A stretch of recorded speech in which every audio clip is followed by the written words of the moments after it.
सांख्य योग। विषाद के द्वारा ग्रसित होकर अर्जुन रथ के ऊपर बैठ गए थे।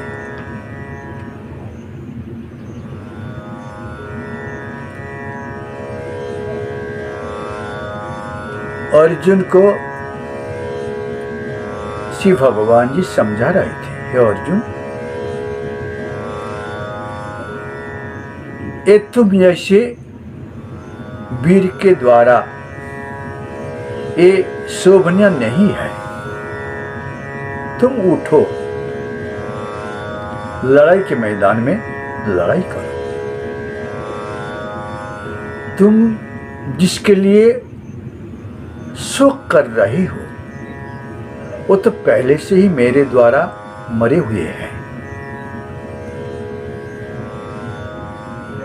देखो ना, संसार में जैसे वस्त्र लोग बदलता है, वासांश जीर्णानि यथा विहाय, नए वस्त्र को पहनता है, इसी प्रकार जीव शरीर रूपी वस्त्र को बदलते रहते हैं। अब तुमने कितनों बार वस्त्र बदला, शरीर बदला, जीव किंतु ज्यों के त्यों, वो सनातन है, वो मरते नहीं है।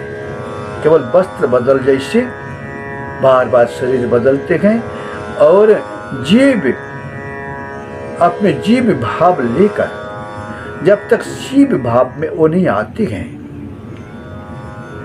वासना विनाश करके वासुदेव में नहीं होता है, तब तक उनको बदलाव रहता ही है।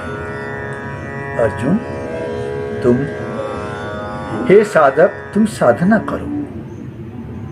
पद्मासन मेरे लिए दुखदायी होगा, रात को जागरण करना थोड़ा बहुत ये भी मेरे दुखदायी होगा, ऐसे मत सोचो। तुम्हें करना ही पड़ेगा, आज नहीं तो करना पड़ेगा। नहीं करोगे तो तुम्हें फिर नरक में धकेल दिया जाएगा। ये तुमको मालूम नहीं होता है क्या?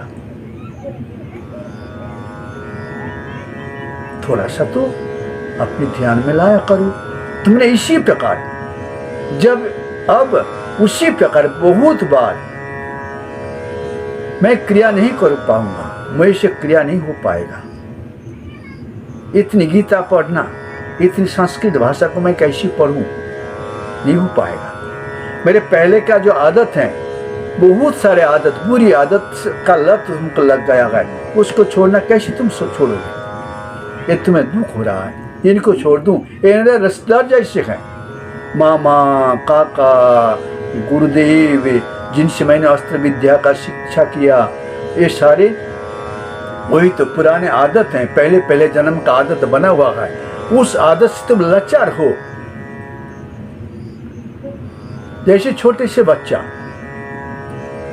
स्कूल नहीं जाना चाहता है, क्यों नहीं जाना चाहता है? 5 साल तक उसने खेले कूदे, मिट्टी जेब में भर लिया, मुंह पे लपेटा, कीचड़ में भीड़ा और फेंके हुए चीज को अपनी डिब्बा में भर के खेलने लगे। खेल कूद उसको पसंद हो गया। स्कूल में जब जाएंगे तो मुझे करीब इतना समय खेल कूद छोड़ के स्कूल में पढ़ाई करना पड़ेगा, ये नहीं चाहता है।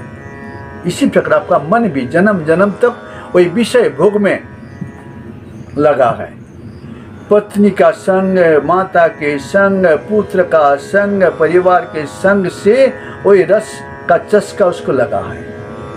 आज भी वही रस का चस्का लगाने के लिए ही वो नहीं चाहता जे मैं नहीं करूं, लड़ाई नहीं करूं। लड़ाई करूंगा तो मेरे शत्रु हैं। वही तो तुम्हारा जन्म जन्म का संस्कार है, पहले जन्म में जो किया था, अब उसको नहीं छोड़ना चाहते, तुमको छोड़ना पड़ेगा। नहीं लड़ोगे तो तुम्हें शत्रु विहीन साम्राज्य जैसे अयोध्या का राजा कौन है? राम है।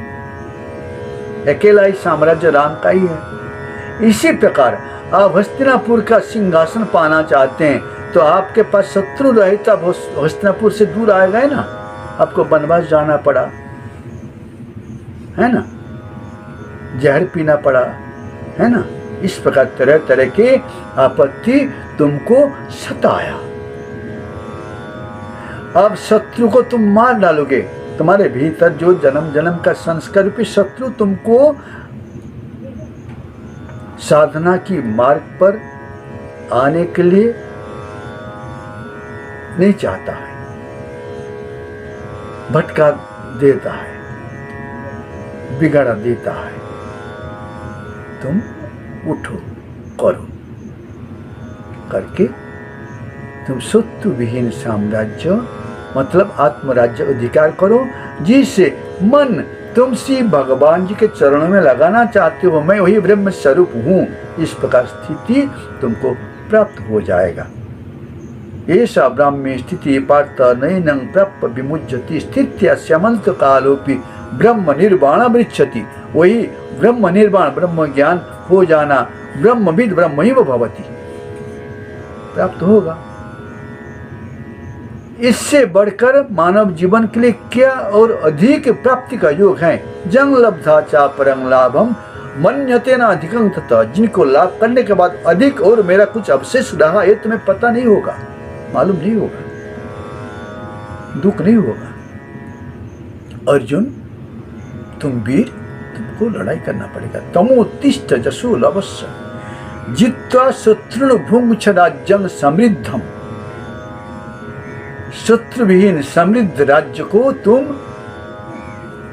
योग के द्वारा भोग करो, और भोग के द्वारा भोग करोगे तो तुम भवरोग से ग्रसित हो जाओगे, और योग के द्वारा भोग करोगे तो तुम्हें भवरोग ग्रसित नहीं कर सकते, इतनी तुम समझना।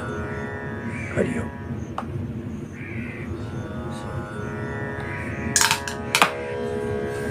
ओम नमो भगवते वासुदेवाय।